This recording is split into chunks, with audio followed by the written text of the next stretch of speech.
अच्छा, होमवर्क आपने कर लिया है, दैट इज नाइस।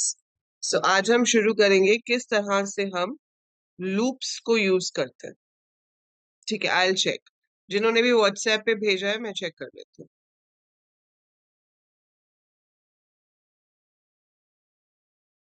ठीक है, सो आपको आउटपुट आ गया? किसी को आउटपुट लाने में कोई प्रॉब्लम तो नहीं हुई? Any errors, anything which you could not clear and you want to ask?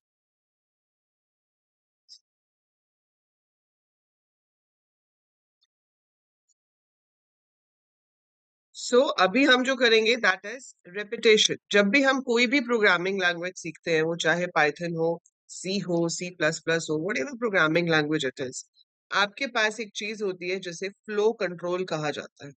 Flow control क्या होता है कि प्रोग्राम एग्जीक्यूशन किस ऑर्डर में हो रही है, that is said to be flow control. ठीक है, अब फ्लो कंट्रोल जो है वो तीन तरह का होता है। We have sequential flow control, we have selection flow control, and we have repetition। तो आप जब सिंपल प्रोग्राम बनाते हो तो वो सीक्वेंशियल होता है, जैसे कि आपने मार्क्स इनपुट करके टोटल और परसेंटेज कैलकुलेट किया, या आपने प्रिंसिपल रेट और टाइम इनपुट करके सिंपल इंटरेस्ट कैलकुलेट किया। तो उसमें क्या है कि you have a set of statements और एक के बाद एक सारी स्टेटमेंट्स एग्जीक्यूट होती जाती है। सो दैट इज सीक्वेंशियल। सिलेक्शन हमने किया इफ की हेल्प से कि भाई कंडीशन होती है, कंडीशन चेक होगी, कंडीशन ट्रू है तो ये काम होगा, कंडीशन फॉल्स है तो कुछ और काम होगा। So it is based on a condition, तो वो सिलेक्शन में आ जाता है। एंड रेपिटेशन इज जब आप सेम ही चीज को बार बार एग्जीक्यूट करते हो। So when same thing is executed again and again, so executed same code, executed again and again. अब कितनी बार एग्जीक्यूट करना है, या तो हमें नंबर पता होना चाहिए कि I have to execute it 5 times, I have to execute it 50 times, या फिर कोई कंडीशन होनी चाहिए कि जब तक वो कंडीशन ट्रू है तब तक रिपीट करते रहो। So this is what we are going to study today. इससे पहले आर्यन ने पूछा है व्हाट इज गार्बेज कलेक्शन। बेटा गार्बेज कलेक्शन देखो क्या होता है, जब आप वेरिएबल्स यूज करते हो ना किसी भी प्रोग्रामिंग लैंग्वेज में, उनको मेमोरी एलोकेट होती है। ठीक है, so memory is allocated and the value is stored in that. So memory allocate होती है, वैल्यू स्टोर होती है, और जब वो वेरिएबल हमें और नहीं चाहिए होता, when it is no longer required, तो उसको डिस्ट्रॉय कर दिया जाता है, मतलब उसको डी एलोकेट कर दिया जाता है, ताकि वो मेमोरी कहीं और किसी और पर्पस के लिए यूज हो सके। ठीक है, सो कुछ लैंग्वेजेस में हम ये काम खुद करते हैं, कुछ में मैनुअली होता है। तो जब भी आपके पास ये काम किया जाता है सिस्टम में, जब भी आपका सिस्टम ये काम करता है कि जो वेरिएबल्स यूज नहीं हो रहे हैं, so the variables which are not being used, ठीक है, आपने बनाए तो थे पर अब काफी टाइम हो गया आपने उसको यूज ही नहीं किया, और या तो वो अपने स्कोप से ही बाहर है, अब यूज हो ही नहीं सकता, तो उसको जो मेमोरी एलोकेट हुई हुई है वो वेस्ट हो रही है। तो वो उन सारी मेमोरी लोकेशंस को फ्री कर देता है ताकि वो कहीं और यूज हो सके, and this procedure is called garbage collection. ठीक है, so basically unused memory locations को फ्री कर देना ताकि वो किसी और पर्पस के लिए यूज हो सके, उसे गार्बेज कलेक्शन कहते हैं। ठीक है, सो अब हम जो यहाँ पर आज करने वाले हैं वो है रेपिटेशन, या फिर आप उसे आइटरेशन कह सकते हो। आप उसको कह सकते हो रेपिटेशन और आइटरेशन। आपके पास पाइथन में दो ही लूप्स अवेलेबल है, या तो आप फॉर लूप यूज कर सकते हो या आप वाइल लूप यूज कर सकते हो। जैसे कि मैंने अभी आपको कहा कि आपको रिपीट करते टाइम पता होना चाहिए कि कितनी बार रिपीट करना है। अगर मैं इस बेसिस पे कर रही हूँ कि मुझे पता है कितनी बार रिपीट करना है, I want to repeat for 5 times, I want to repeat for 10 times, तो I am going to use for loop.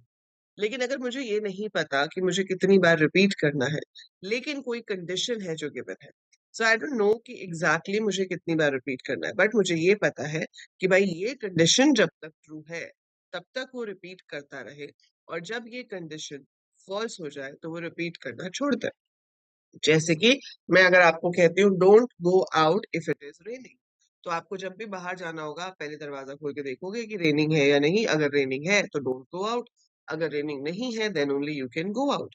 तो अगर कंडीशन ट्रू है तो आप बाहर नहीं जाएंगे। ठीक है, और अगर फॉल्स हो जाती है तो आप वो काम कर सकते हो।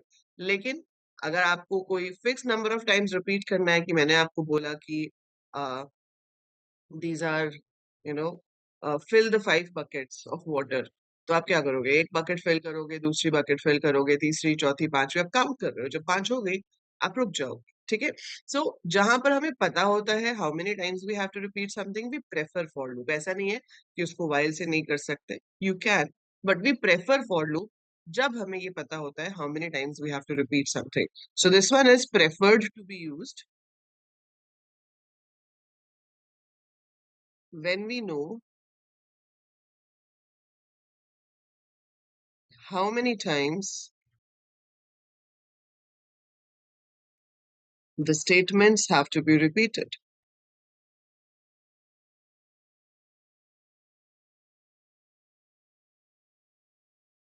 Whereas while hota hai, it is used when we need to repeat till a condition is true. And as that condition becomes false, we stop repeating. इसमें दोनों ही एंट्री कंट्रोल लूप है। आपकी सी लैंग्वेज में एंट्री और exit control loop वाला concept होता है, यहाँ पर नहीं है, क्योंकि यहाँ पर दोनों में ही आपका कंडीशन ट्रू होगा तभी कुछ एग्जीक्यूट होगा, अदरवाइज नहीं होगा। डू वाइल लूप आपके पास सी, सी प्लस प्लस, जावा में होता है, जिसे हम एग्जिट कंट्रोल लूप कहते हैं, वो यहाँ पर हमारे पास नहीं है, वी डोंट हैव दैट है। ठीक है? सो यहाँ पे आपके पास फॉर और वाइल दो ही लूप्स पॉसिबल है। सो पहले अगर हम फॉर से शुरू करते हैं, first of all shall I remove this, ये नोट कर लिया आपने, इसको हटा दो।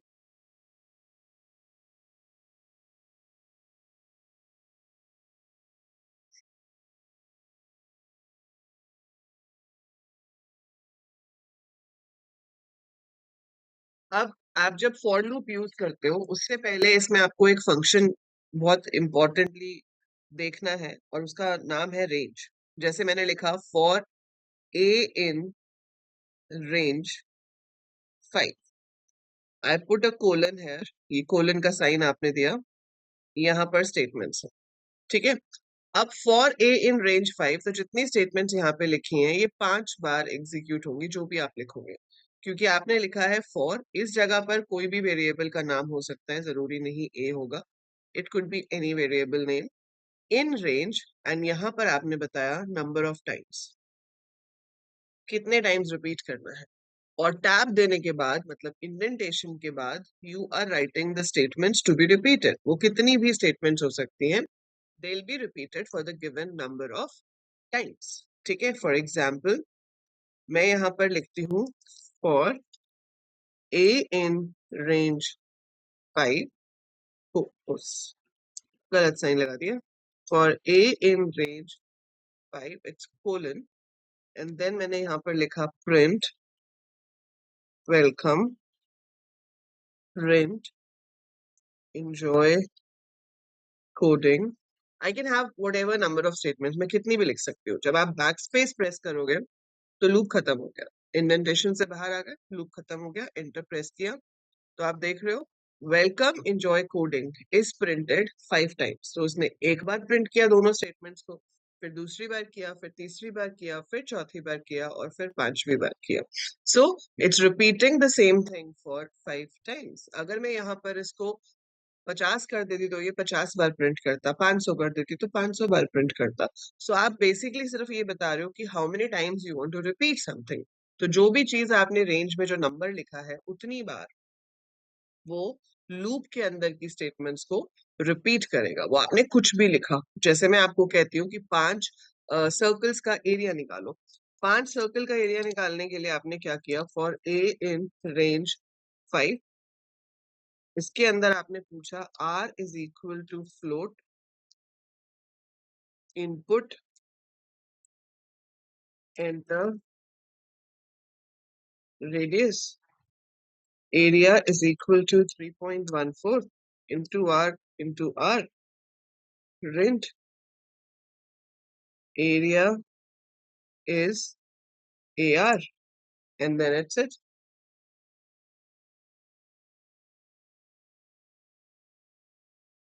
अभी बताते हो यार, 2.8 एंटर किया, ये आ गया, 9.3 एंटर किया, 1.2, 3, 5, 4.3, So I can enter radius 5 times and I'm getting area 5 times for that. तो आप कुछ भी लिखो लूप के अंदर, whatever statement it is, चाहे कैलकुलेशन हो, चाहे प्रिंट हो, चाहे इनपुट हो, कोई भी स्टेटमेंट हो, it will repeat it for the given number of times.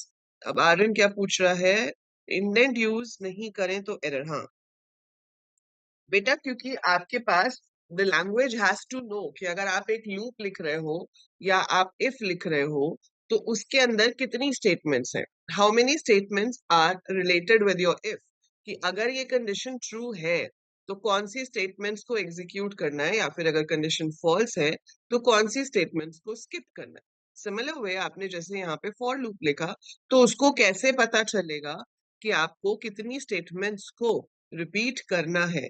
ठीक है, अगर ये सब एक के नीचे एक ही लिखे होंगे, how will we distinguish these statements from the normal statements, आपको कैसे फर्क पता चलेगा कि लूप के साथ कौन सी हैं और बिना लूप के नॉर्मल स्टेटमेंट्स कौन सी हैं, है ना। तो वो पता लगाने के लिए सी लैंग्वेज क्या करती थी, ये सी, सी प्लस प्लस, जावास्क्रिप्ट, जावा, पीएचपी, ये सारी लैंग्वेजेस क्या यूज करती हैं, कर्ली ब्रैकेट्स, है ना। तो कर्ली ब्रैकेट हम शुरू करते हैं, स्टेटमेंट्स लिखते हैं, कर्ली ब्रैकेट बंद करते हैं। तो ये कर्ली ब्रैकेट का ओपन और क्लोज आपको ये बताता है कि भाई इतनी जो स्टेटमेंट्स हैं जो इस ओपन और क्लोज के बीच में है, ये फॉर के साथ रिलेटेड है, इनको रिपीट करना है, या ये इस इफ के साथ रिलेटेड है कि अगर कंडीशन ट्रू हुई तो ये एग्जीक्यूट होगा, फॉल्स हुई तो एग्जीक्यूट नहीं होगा। So it is related with something, है ना, it is related with something. But यहाँ पर आप कर्ली ब्रैकेट्स यूज नहीं कर रहे हो। सो पाइथन में उन्होंने कर्ली ब्रैकेट्स का झंझट हटा दिया, क्योंकि कर्ली ब्रैकेट्स लगाना भी एक काम होता है, और अगर बाय चांस एक कर्ली ब्रैकेट ओपन हुई है लेकिन उसकी मैचिंग क्लोज नहीं हुई तो सब काम गड़बड़ हो जाएगा। सो पाइथन बनाने वालों ने क्या किया कि भाई वो कहते हैं कर्ली ब्रैकेट्स हमको चाहिए ही नहीं, अब कर्ली ब्रैकेट्स नहीं चाहिए तो कोई तो तरीका चाहिए जिससे ये पता चलेगा कि कितनी स्टेटमेंट्स लूप के साथ है, कितनी स्टेटमेंट्स इफ के साथ है। तो ग्रुप करने के लिए वी नीड सम वे, कोई तो मेथड चाहिए। तो उन्होंने ये सोचा कि जितनी स्टेटमेंट्स इन्वेंटेड होंगी वो उस लूप के अंदर है। तो ये मतलब आपका बैनर हो गया फॉर, और उसके अंदर जितनी स्टेटमेंट्स हैं वो इंडेंटेड होंगे, तो ये लूप का बॉडी है, ये लूप के अंदर आ रही है। ऐसे इफ के साथ अगर इंडेंटेशन है तो ये स्टेटमेंट्स इफ के साथ है, इंडेंटेशन खत्म हो जाएगी मतलब इफ खत्म हो गया। So that's how indentation is used to mark कि आपकी कितनी स्टेटमेंट्स उस इफ या फॉर या आगे जाके फंक्शंस करोगे तो उसके साथ रिलेटेड है। तो उसके साथ क्या क्या रिलेटेड है वो पता करने के लिए हम इंडेंटेशन यूज करते हैं। So it's basically a replacement of curly bracket जो आपके पास दूसरी लैंग्वेजेस में होता है। यहाँ पर कर्ली ब्रैकेट नहीं होती, इंडेंटेशन की हेल्प से हम वो चीज मार्क करते हैं। I hope it's clear to everyone. Clear है सबको ये?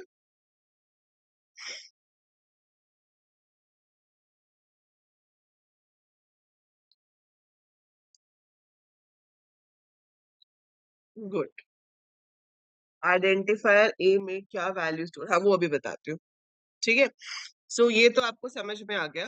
अब बात आती है कि आइडेंटिफायर ए में क्या वैल्यू स्टोर हो रही है। सो यहाँ पर अभी आइडेंटिफायर का रोल क्या है, आपको रिपीट करने में हेल्प करना।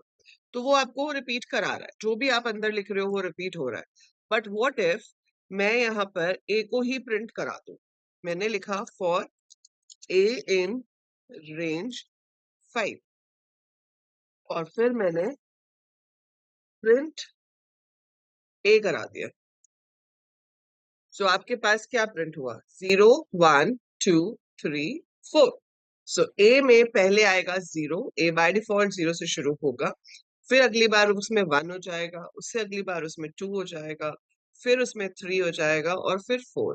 जो आपने नंबर रेंज के साथ ब्रैकेट में दिया है उसके लिए वो कभी वर्क नहीं करता, उससे एक पहले रुक जाता है।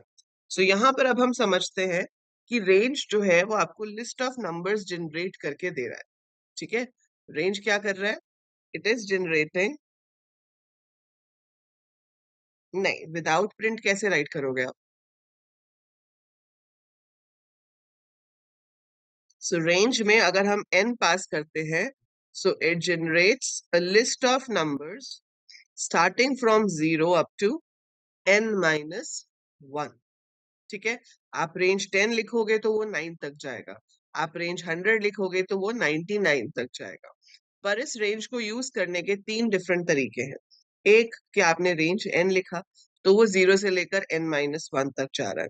दूसरा तरीका है रेंज का कि आप दो चीजें दो, आप स्टार्ट भी दो और आप स्टॉप भी दो, आप दो नंबर्स दो। तो अगर आप दो नंबर्स देते हो तो वो उन दो नंबर्स को स्टार्ट एंड स्टॉप कंसिडर करता है।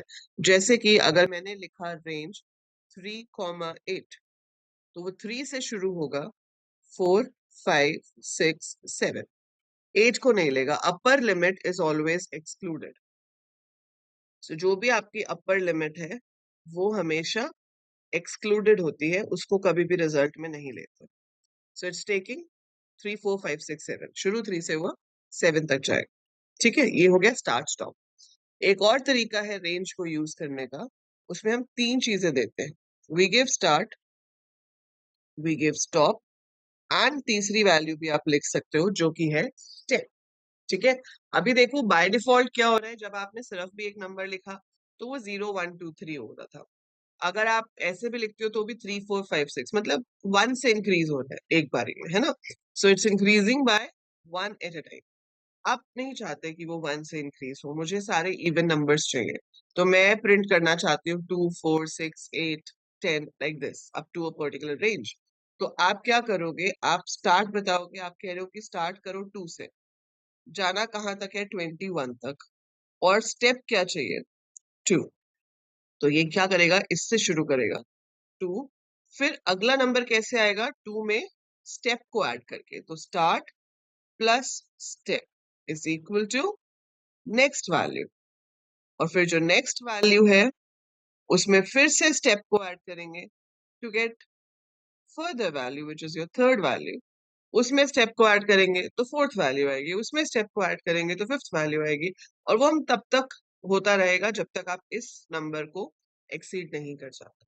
ठीक है, अब ये हमने नहीं करना, ये तो अंदर अपने आप हो रहा है, हमने तो सिर्फ ये लिखना है और बदले में हमें ये नंबर्स मिल जाएंगे। So it will give you up to 20। 21 के बाद जब 22 होगा तो आगे काम नहीं करेगा। अगर मैं यहाँ पे 20 लिख देती तो सिर्फ 18 तक चलता, क्योंकि अपर लिमिट एक्सक्लूडेड होती है। So that is start, stop and step. So I'll show you each of these. तो अगर मैंने यहाँ पे लिखा है for a in range 2,9 print a. So आप 2 से शुरू कर रहे हो और 8 तक जा रहा है। ठीक है, देन आपने यहाँ पे लिखा for a in range 2,9, 2 और फिर आपने यहाँ पर print a कर दिया। So it's giving me this 2, 4, 6, 8. ठीक है, so I'm getting it like this.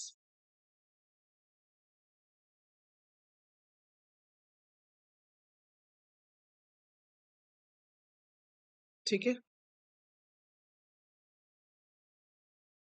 समझ में आया।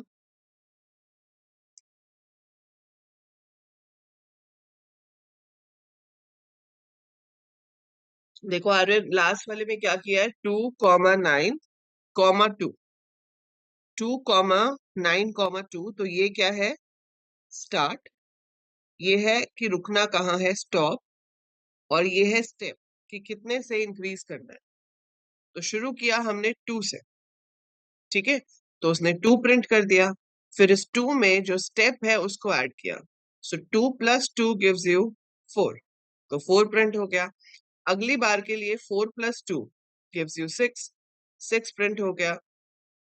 6 + 2 किया, 8 प्रिंट हो गया। 8 + 2 किया, 10 आएगा, जो कि इस लिमिट से बाहर है, तो हम रुक जाएंगे। So every time it is adding 2 over है। अगर आप इसी में 3 दे दोगे तो आप देखोगे 3 के गैप पे आएगा। सो अगर मैं यहाँ पे लिख देती हूँ फॉर a in range 2,9, 3, सो 2 आएगा, पहले 3 ऐड करोगे तो 5 आ जाएगा, 5 में 3 ऐड करोगे तो 8 आ जाएगा। हाँ, ये इंटरनली लिस्ट में स्टोर होता है, इंटरनली ये लिस्ट में स्टोर होता है और फिर उसके में से वो वैल्यूज लेके उसको प्रोसेस करता है।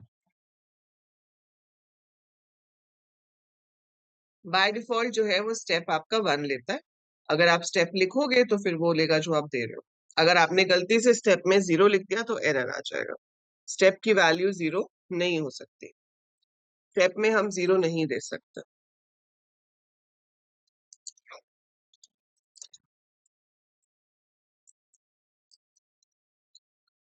This will give you error, but हाँ आप नेगेटिव वैल्यू जरूर दे सकते हो। ठीक है, नेगेटिव वैल्यू कैसे? अगर आपको उल्टा लेके जाना है, आपको 10 से लेके 1 तक प्रिंट करना है, तो आपने क्या लिखा? For I in range 10, 1। इतना लिखने से 10 से a तक आएगा नहीं, क्योंकि आपका स्टेप अभी भी 1 है, आपको उल्टा जाना है, तो आपको स्टेप को नेगेटिव देना पड़ेगा। सो मेरे को यहाँ पर स्टेप लिखना पड़ेगा -1, so that I get it like this.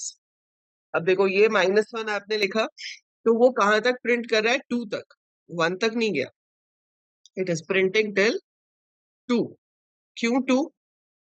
क्योंकि अपर लिमिट एक्सक्लूडेड होती है, तो इवन अगर वो उल्टा भी चल रहा है तो भी जो लास्ट नंबर आपने दिया है, जो स्टॉप दिया है, वो स्टॉप कभी भी रिजल्ट में नहीं आएगा।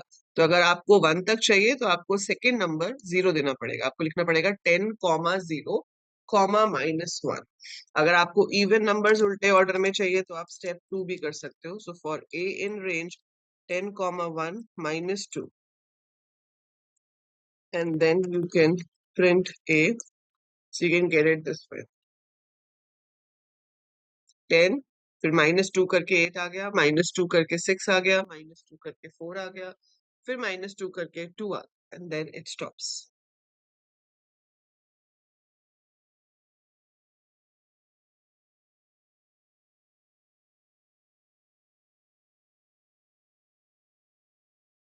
ठीक है,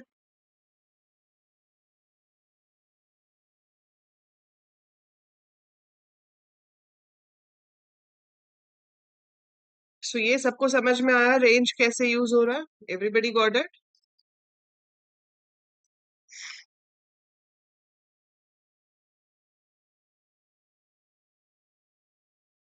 इसको यूज करके बहुत सारे मीनिंगफुल प्रोग्राम्स बनते हैं।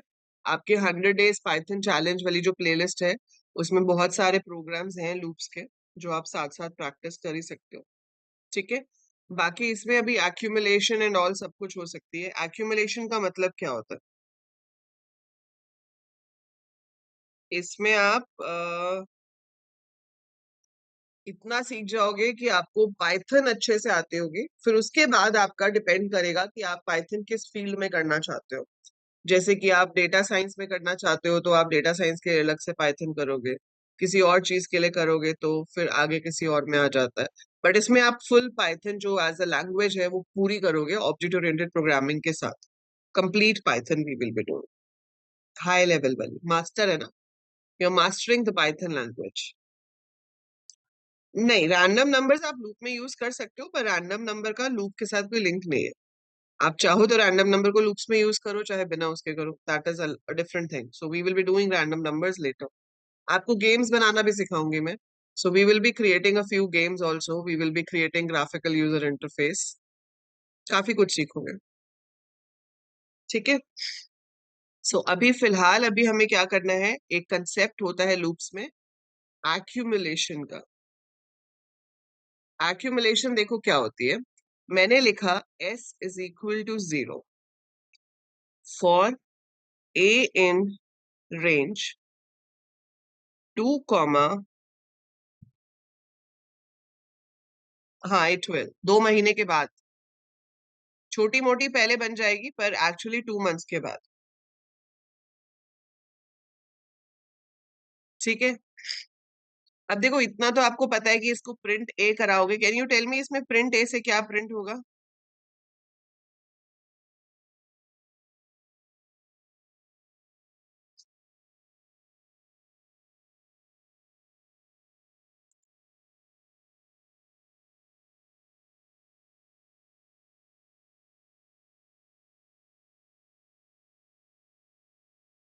अगर हम प्रिंट ए करेंगे तो क्या प्रिंट होगा?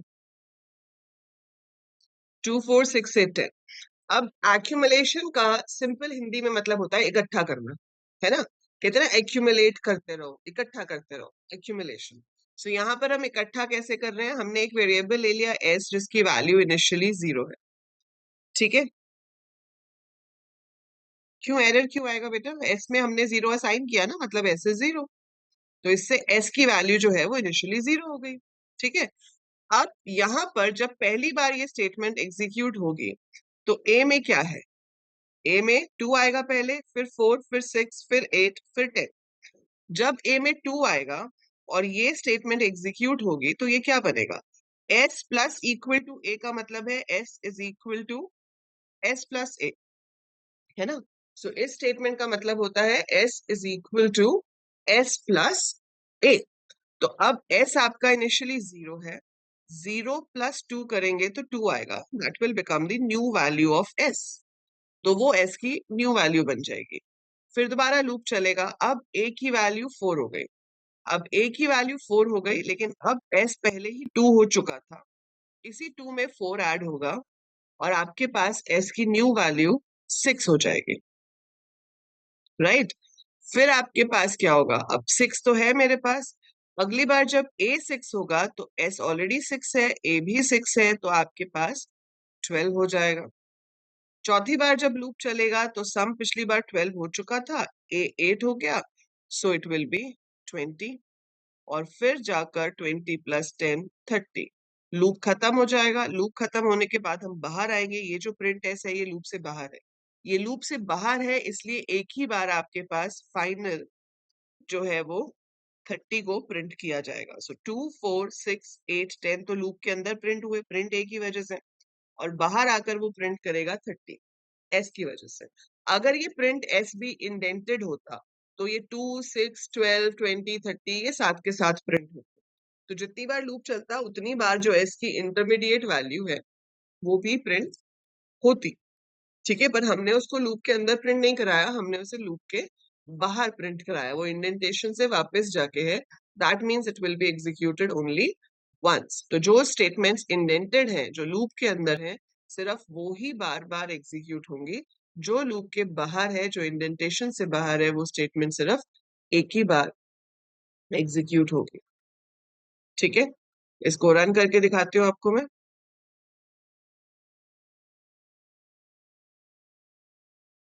So if you have to do something like this, s is equal to 0. So for a in range 2, 11, 2, आप a को प्रिंट कराना चाहते हो और साथ के साथ आप उसमें a को ऐड करना चाहते हो और फिर प्रिंट s करना चाहते हो। ये मैं स्क्रिप्ट में नहीं लिख रही हूँ, इमीडिएट में लिख रही हूँ, तो यहाँ पर एक टाइम पे एक ही स्टेटमेंट काम करती है। इसको हम जब स्क्रिप्ट में लिखेंगे तो हमारा पास ये प्रॉपर चलेगा। और स्क्रिप्ट में लिखने के लिए आपको पता है आपको क्या करना पड़ता है, आपको फाइल न्यू फाइल करनी पड़ेगी और यहाँ पर जाकर आपको लेना पड़ेगा s is equal to 0 and over here you have to write print s, save it। इसका कुछ भी नाम दे दिया मैंने, loop 1, and now when I execute it, so I get the result 2 4 6 8 10 and then 30। ठीक है, तो ये हमारा रिजल्ट आ गया।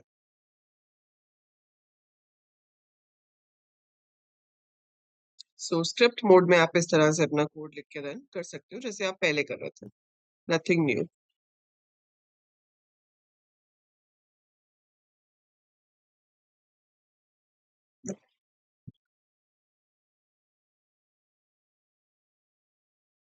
अगर किसको 5 times?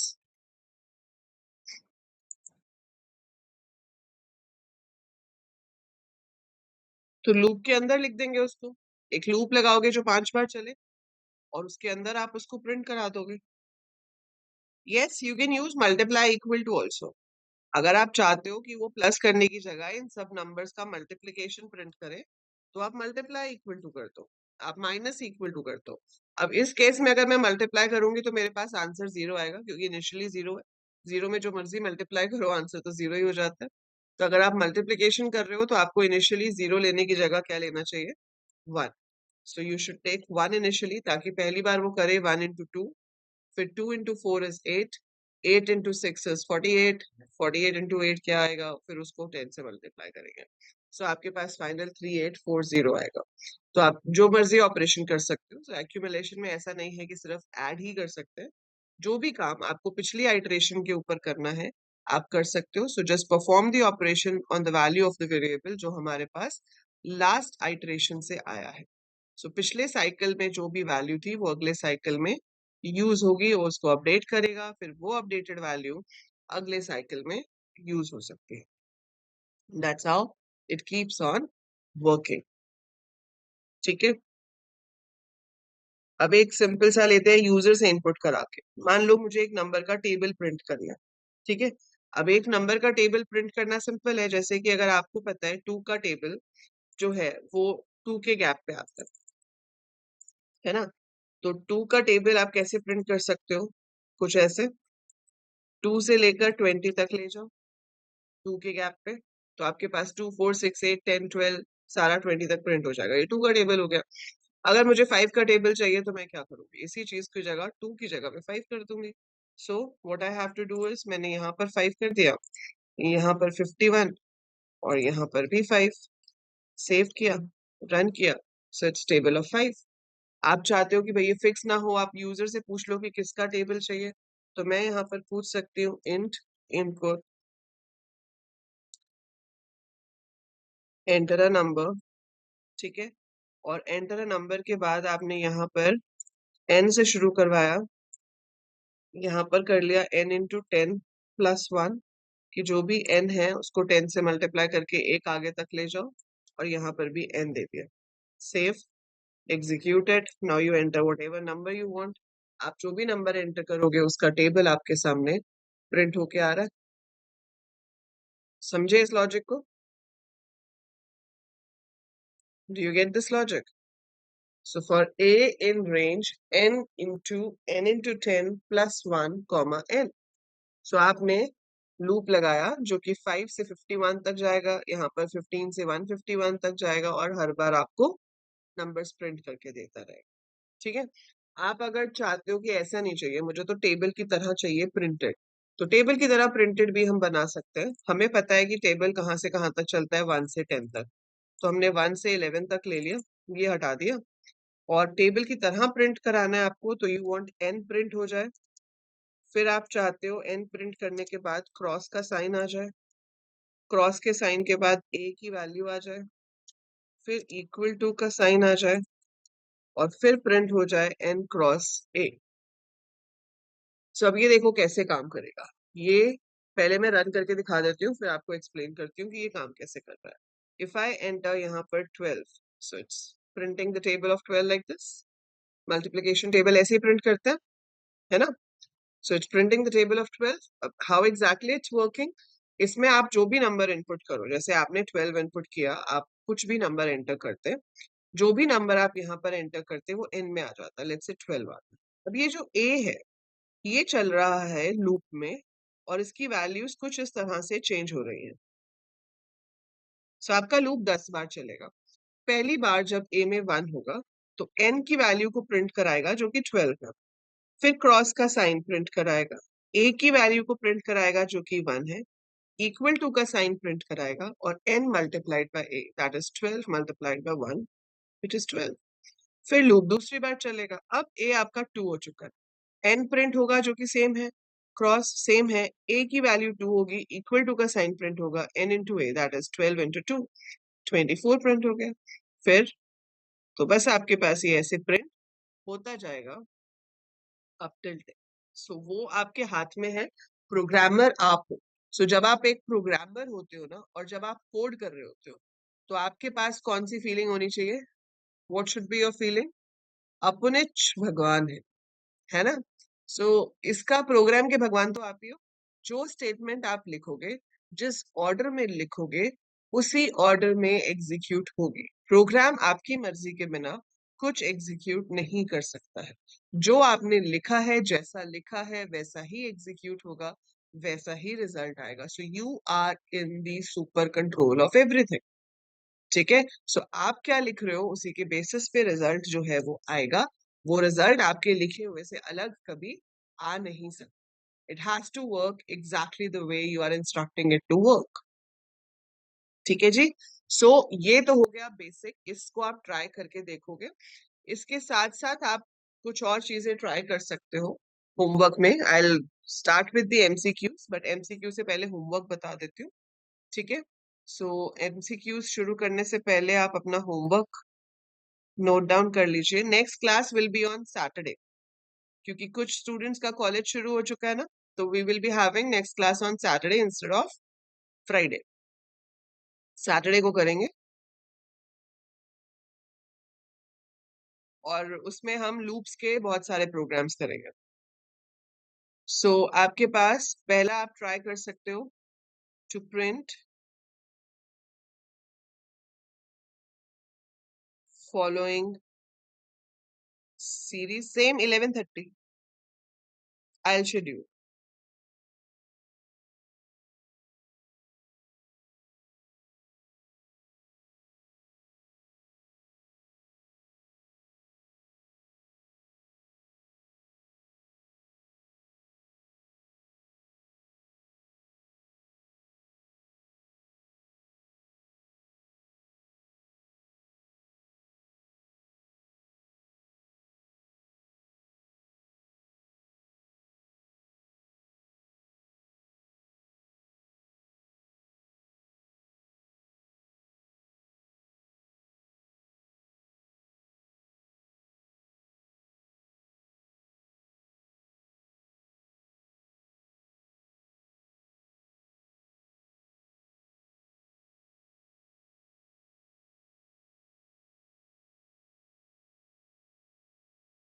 To input a number and print factorial of that number. सो इन अ वे ये 5 हो गए. वैसे 3 है, बट एक तरह से 5 है. दो ये और एक ये. फैक्टोरियल ऑफ अ नंबर क्या होता है? जैसे 5 का फैक्टोरियल आपको निकालना है. So it's basically 5 into 4 into 3 into 2 into 1. So answer आना चाहिए 120. So you have to multiply all the numbers from n to 1. ठीक है. सो ये आप प्रोग्राम्स जो हैं ये सारे ट्राई करके देखोगे and we will be discussing it on Saturday 11:30. ठीक है जी. So ye ho gaye questions. Now I'll start with the multiple choice questions. Just give me a minute. Okay. What will be the output of this code? What will be the output of this code?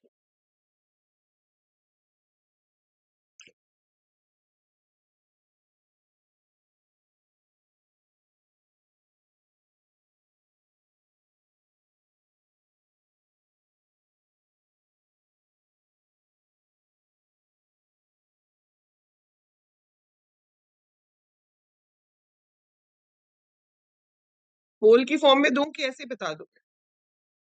ऐसे ही बता दूं.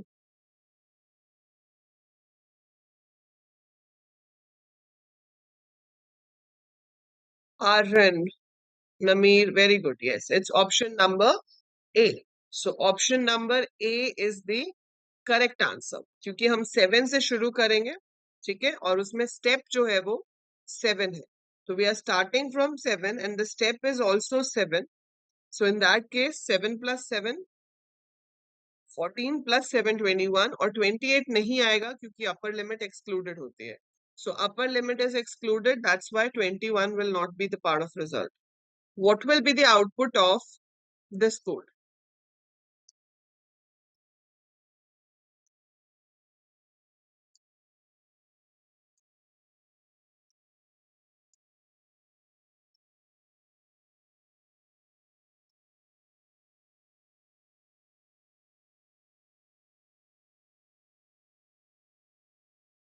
Again, it is 8.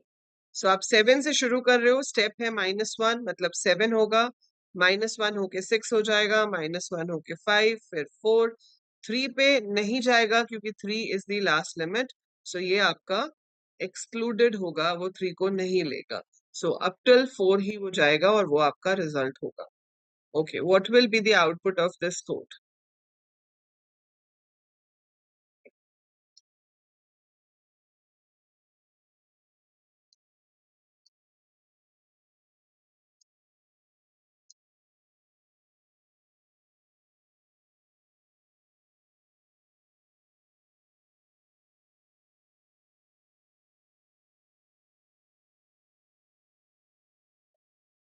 Okay, so everyone is saying option B. Aryan, Ayush, Nameer, very good. Yes, it is B. 123 नहीं है अनीश, 133 आएगा. कैसे आएगा? आपका A जो है वो इनिशियली 100 है, राइट? अब जो B की वैल्यू है वो 10 होगी, 11 होगी और 12 होगी. 13 के लिए चलेगा नहीं क्योंकि वो अपर लिमिट है. So 13 के लिए it is not going to work. It will work only for 10, 11 and 12. So B आपका 10 होगा, 11 होगा, 12 होगा. अब पहली बार जब लूप चलेगा तो a plus equal to b का मतलब है a is equal to a plus b. a कितना है? 100. 10 ऐड करो उसके अंदर, कितना हो जाएगा? 110. फिर अगली बार जब लूप चलेगा तो इस 110 में ऐड होगा 11, जो कि बन जाएगा 121, है ना? तीसरी बार जब लूप चलेगा तो इस 121 में ऐड होगा 12, जो कि बन जाएगा 133. फिर जब लूप से बाहर आएंगे so 133 will be printed. So that is your output, isn't it? वही हुआ ना आउटपुट हमारा. So that's the output. We will be getting it as result. Is that clear?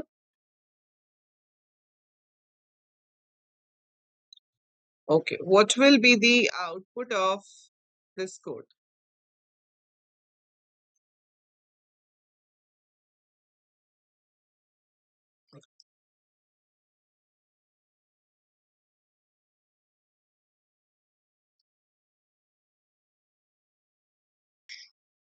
Very good. It's option number A, 120.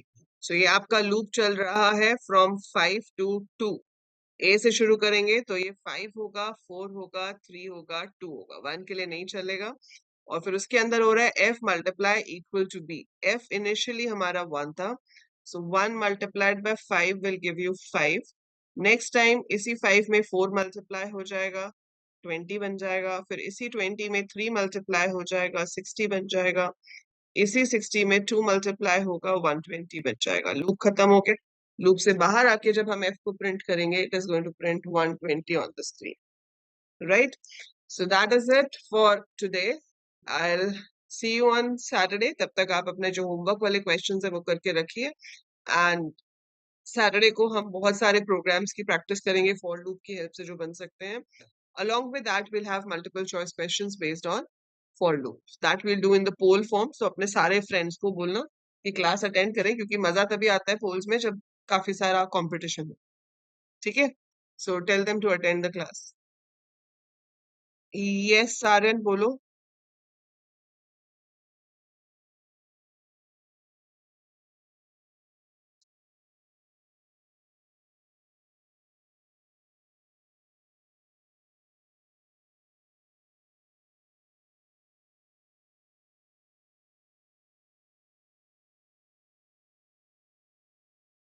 Python में तो and का use आपका bitwise operators नहीं. Python में एंड का यूज ही नहीं होता. We don't use ampersand sign in Python as such. C++ में it's a reference operator. C language में it's address of operator. But we don't use it as an operator in Python. हाँ, C language में इसका काम होता है to get the address of a variable. And C++ में along with the address of a variable, it's also used for the reference operator. ठीक है? Python में कोई काम नहीं है इसका. Fine? चलिए. So, bye for now. Take care everyone. Have a great day.